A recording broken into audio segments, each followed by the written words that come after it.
Hello everyone, అందరూ ఎలా ఉన్నారు? బాగున్నారా? ఈరోజు నేను మీ ముందుకి మంచి రెసిపీ తోటి వచ్చానండి. సండే వచ్చింది కదా, మరి ఈరోజు మీరు స్పెషల్ ఏం చేసుకున్నారు?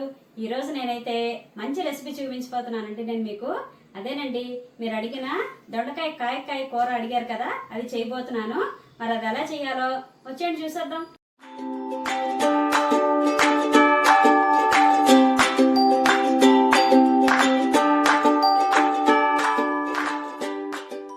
నేను ఇక్కడ ఒక అరకేజీ దొండకాయలు తీసుకున్నాను. ఇలాగ సన్నగా ఉన్న కాయలు తీసుకోండి, లేతగా ఉన్నవి. దుడ్డు కాయలు అయితే బాగోవు, సన్నగా ఉన్న కాయలు అయితే బాగుంటాయి. మార్కెట్లో నాకు ఇవే దొరికాయి, ఇంతకన్నా సన్నవి మరి ఇంకా దొరకలేదు. ఇంతకన్నా సన్నగా ఉన్నా కూడా తీసుకోండి, బాగుంటుంది కూర అయితే చాలా బాగుంటుంది. ఇప్పుడు మనం ఇటుపక్క రెండు పక్కలను ముర్చికలు తీసేసుకొని కాయలు పడంగా ఘాట్లు పెట్టుకుందాం. చూసారు కదండి, దొండకాయలు చక్కగా ఇలాగా చూడండి ఇటు ఒక ఘాటు, అలాగే ఇటుపక్క కూడా ఒక ఘాటు పెట్టేసుకున్నాను. ఇప్పుడు మనం జీలకర్ర కారం ఎలా తయారు చేయాలో చూపిస్తాను రండి. చూడండి, ఒక మిక్సీ జార్లోని ఒక 3 చెంచాలు కారం వేసండి. ఇంకో చెంచా వేసుకున్నా పర్వాలేదు, మీ ఇష్టం, మీ కారం పట్టించి. ఇంకో విషయం ఏంటంటే, కారం గుండే వేసుకోవాలని లేదు, ఎండుమిరపకాయలతో కూడా చేసుకోవచ్చు.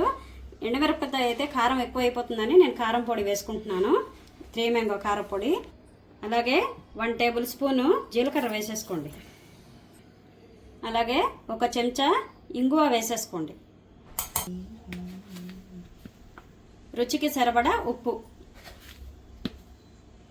ఉప్పు మిక్సీ జార్లోనే ఎందుకు వేసుకోవడం అంటే, కారం, ఉప్పు, జీలకర్ర, ఇంగువ అన్నీ కలిపి మొత్తం బాగా మిక్స్ అవుతుందండి, అందుకని వేసుకుంటున్నాను అనమాట. 2.5 చెంచాలు నేను ఉప్పు వేసుకున్నాను. రుచికి సరిపడా ఉప్పు వేసుకోండి. ఇప్పుడు మనం ఇది ఒకసారి గ్రైండ్ చేసేసుకుందాం, ఎందుకంటే జీలకర్ర కూడా నలగాలి కదా. చూడండి, మిక్సీ ఆడేసుకున్నాం కదా. ఇప్పుడు దొండకాయల్లోకి ఇలా తీసి పెట్టుకోండి కారం. ఇగో చూడండి, ఇలా తీసి. ఒకవేళ మీకు కారం ఎక్కువ కావాలనుకుంటే కొంచెం ఎక్కువ పెట్టుకోవచ్చు, అది మీ కారం పట్టించి. ఇప్పుడు నేను దొండకాయల్లోని కారం పెట్టేస్తున్నాను అనమాట. చూడండి, ఇగో ఇలాగా ఇటు అటు 2 పక్కల పెట్టుకోండి.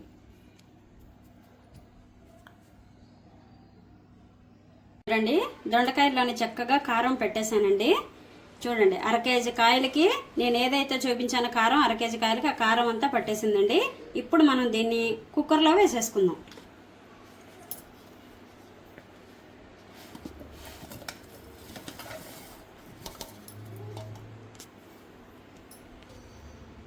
వేసుకున్నాం కదండి. ఇప్పుడు మనం చిన్న టీ గ్లాస్ ఉంటుంది కదా, టీ గ్లాస్ తోటి కొంచెం నీళ్లు పోసుకోండి, లేదంటే కుక్కరు మాడిపోతుంది, అడుగంటిపోతుంది కూర కూడాను. కొంచెమే, టీ గ్లాస్ తోటి కొంచెం నీళ్లు పోసుకోండి. అలాగే ఒక 4-5 చెంచాలు ఆయిల్ వేసేసుకోండి. ఇప్పుడు మనం ఇది ఉడకబెట్టేసుకుందాం.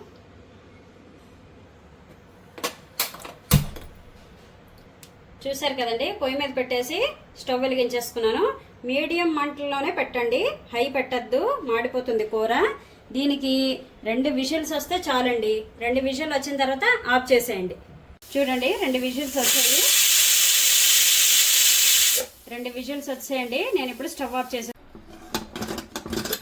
చూసారు కదండి, దొండకాయ చక్కగా ఉడికిపోయింది. ఇప్పుడు మనం దీన్ని అయితే మూకుట్లో వేసి వేయించుకోండి, లేదంటే కుక్కర్లో అయినా సరే వేయించుకోవచ్చు. నేనైతే కుక్కర్లో వేయించుకుంటున్నాను. ఇప్పుడు దొండకాయ చక్కగా వేగిపోయిందండి. ఇప్పుడు మనం స్టవ్ ఆఫ్ చేసేసుకుందాం. ఇంతేనండి, మీరు అడిగిన దొండకాయ జీలకర్ర కారం పెట్టిన కాయ కూర తయారైపోయింది. మరి చూసారు కదా ఎలా చేశానో అని. మీరు కూడా ఒకసారి ట్రై చేసి చూడండి, చాలా బాగుంటుంది. అన్నంలో అద్దుకొని తింటే చాలా బాగుంటుంది. మరి ఈ వీడియో కనుక మీకు నచ్చినట్లయితే నా ఛానల్కి లైక్ చేయండి, షేర్ చేయండి, సబ్స్క్రైబ్ చేసుకోండి. అలాగే ఛానల్కి సపోర్ట్ చేయండి.